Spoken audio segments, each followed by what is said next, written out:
We now will welcome in former Cleveland Brown, former Youngstown Boardman Spartan, former Miami Hurricane, Bernie Kosar. Hey, well, actually, I was a little tardy coming on because literally me and Coach were going over the baseball game from 1981 and stuff. You remember? Awesome. You probably remember pitch for pitch what happened that day, don't you? So literally, they were really good in baseball too, and it was like an 8-6, 8-7 game, and got rained out on a Saturday, played on Monday, and then I was saying to him, we went on to the state semifinals. And that was also the year that Urban Meyer was in the tournament. No way. Yeah. So we all were kind of playing baseball against each other. That's awesome. Bernie, I know for you, obviously a great NFL career, a great college career, but it all started with what you did on Friday nights back at Youngstown Boardman. And I don't mean to make a very cliche question out of this, but the importance of Ohio high school football to you. I mean, as I said, you've had a life in football. Where does it rank for you in the importance of your life in football? You know, thank you for asking that question. And the way you asked it is, and I'm not just saying this because I'm here tonight or be gratuitous or be nice about that. Because, again, to be blessed to grow up as in a manufacturing town where we were all basically steel workers in the Kosar family and somewhat lower demographic steel workers in the 70s when the mills were closing. It wasn't overly very glamorous, to say that. And sports and football is really kind of your only way out to get an education and to get to college and stuff, and to kind of think about possibility of a career or a job. You didn't really, at least I didn't really think pro football was an option and stuff for me. And it's kind of eerie that, you could play in the national championship games. You could play in the Super Bowl. You could play in some of the coolest playoff games that ever were. And yet you remember all of your high school games, everything you did. And I tell young players, young high school guys, and whether they're listening today or they're out here tonight, and it's more the coaches and stuff. And hats off to the high school coaches, because the influence these guys make in families and young kids' lives is life-changing and life-altering, and hopefully in a positive way. And it was so positive for me that I really feel a responsibility to kind of pass that forward and pass that to younger coaches and younger players, because I'm out there, and one of the other radio stations is out there, and there's 3 tables of the Louisville high school out there. And in after we were talking with Coach about the baseball in 81, well, 1980 was, I'm a sophomore at high school, Boardman High School, and our first time on the varsity field, we're playing Louisville, okay, for my preseason game. So back then, it was, 80 wasn't exactly the mecca of spread offense and shotgun formation. So Coach Trucker, okay, from Central Catholic, we're joking about, his speed. Well, I'm not going to chime in on that because of my propensity towards slowness. Okay, so for me running the triangle wishbone offense against Louisville in 1980, I thank God that I've been able to to kind of progress a little bit up the football scale since then. I want to touch on something that you had just mentioned, talking about your coaches. I grew up in Warren, about 20 minutes from Boardman, and my grandfather worked in the steel mills and the same thing. And my coaching staff were like extended fathers to me. They are to this day the extended fathers. Yeah, big brothers. They are your family, and that's the most beautiful thing I think about football. I learned so much, not just about football, obviously, but life in general from them. And I had the privilege of, once I graduated, I went away for college for a year and I came back, and they brought me on the coaching staff, and I got to experience them in a completely different light as a fellow coach with them as opposed to a player. And I learned so much more after that as well, just being able to be around them. So being able to spread that message and trying to get it into kids' minds now that these are life lessons that you are going to take on forever is, I think, so important. Wow, that's so well said. I want to make what I think is a profound point, But I really want to ask you what high school in Warren you went to. I went to Warren JFK. Okay. Tony Napolet. I don't know if Okay, you yeah. knew that So name. back in the old days, JFK with some of the old baseball guys, the Timko families were really good there. Bruce Timko, Bruce and Andy Timko. Yeah, their dad was one of my coaches. Okay, I did not know that. That's awesome. Yeah. Yeah.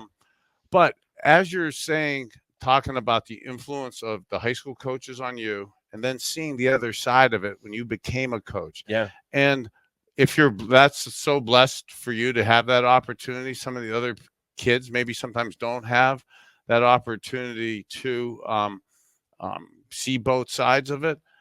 But the life lessons that you pointed out, whether it's for the people listening or the people in here tonight, that's really something that I love to talk about. Yeah.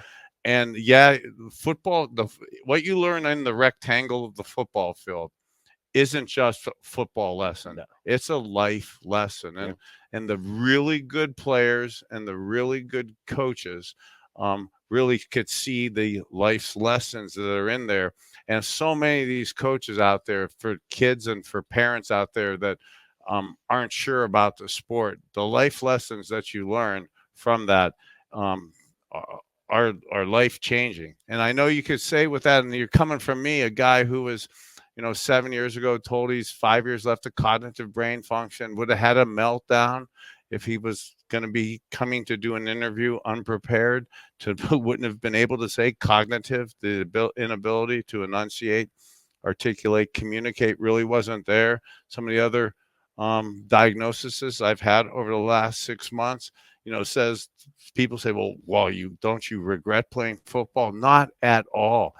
As I get into the late third quarter, early fourth quarter of my life, this is almost a life lessons. And, whether I thought when I was a youngster that it was going to be at this stage where you're just signing autographs and showing up here just to have fun, as opposed to maybe you were put on this earth for this fourth quarter to really have learned these lessons from what football taught you. And again, I'm embracing some of the injuries because I wouldn't have figured out how to heal myself if I didn't have some of these issues going on. I mean, you talk about just perseverance too. I mean, that is a huge lesson that you learn in football, the strength and perseverance. And, if you didn't play, you might not have had that lesson right now. So well said. You know what? It's almost like I showed up at the production meeting here, the perseverance. And I'm not just saying this to look good or about me here. It's for people deciding what to do. It's early August right now. It's so easy now for these kids who are going to go out to 2 days again tomorrow and start getting ready for their scrimmage games this upcoming weekend to want to stay home and play video games and rest. It was torture out with the rain yesterday and the heat. I absolutely get it. But those life lessons that you learn, and I commend the coaches and I commend the young players that get up and want to make themselves better with that. And they're really learning these lessons now. And the perseverance of when we all want to pretend that life's going great and want to pretend I'm perfect and I'm perfect now. There's always, for young people out there, there's always bumps in the road. And football absolutely teaches you not to curl up and die, but to get off the ground and do the best you can. Well, and I want to say too, and then Bernie will let you be on your way, but my dad is the one who brought you over here. He was our runner, George. Awesome, and, he, congratulations. because I grew up a Browns fan and watching old highlights of you, and he's a football historian himself. And because of that, I always remember hearing the stories of, the adversity that you would face of, drawing a play up in the dirt, or you had to tape two fingers together, or rubber band fingers. Yeah. You had to look at these things. You had to do all of these different things to get through it. And now passing those stories and those lessons down, that lesson in adversity, how important is that to be able to reflect that to the younger generations? Well, I almost feel, yes, it's important. And I'm not trying to be on a pedestal or here we are at an awesome place of worship. So I'm not trying to jump on a pedestal or a homily here and give the sermon. But it really is almost a response. Bernie Kosar, Sermon on the Mount. Sermon on the Mount. Father Kosar here. But it's almost a responsibility, though, to do that now. It's almost a responsibility to say the issues I was going through and not run from that I was taking most of the century, 60 different pills a day, and figuring out how to get off of that. And if football was a big part that taught me how to do this. And one of the things I'll talk about, whether it's here today as we're wrapping up or when we go in there, it's awesome. Jimmy Johnson had a line, somehow, some way, find a way to make a play. It's somehow, some way, figuring out a way to get healthy and make a difference right now. Howard Schnellenberger and Don Shula used to say, the way you do little things is the way you do all things. Every day you don't stay the same. You get better or worse. You're never neutral. I always want to get better, from football, because they ingrained that into me in a very positive but violent way. Okay, that would probably have them arrested today. So I'm not saying that's probably for the people out there. Why didn't you coach? How come you don't coach? Well, some of my coaches, some of the things aren't really meant for radio and TV right now in terms of the terminology. And again, in the late third quarter, early fourth quarter of my life, I'm into the spiritually and healing, and that doesn't exactly mess sometimes with the convergence of some of my old coaches' conversation, especially in a place of faith right here. Bernie, we appreciate you dropping by. We appreciate you being part of this. Great to chat with you, even just for 10 minutes. And thanks for being here, and thanks for reflecting the message to the folks of Starr County and the younger kids too. It's really important. This was awesome. Awesome, guys. Yeah. You matter.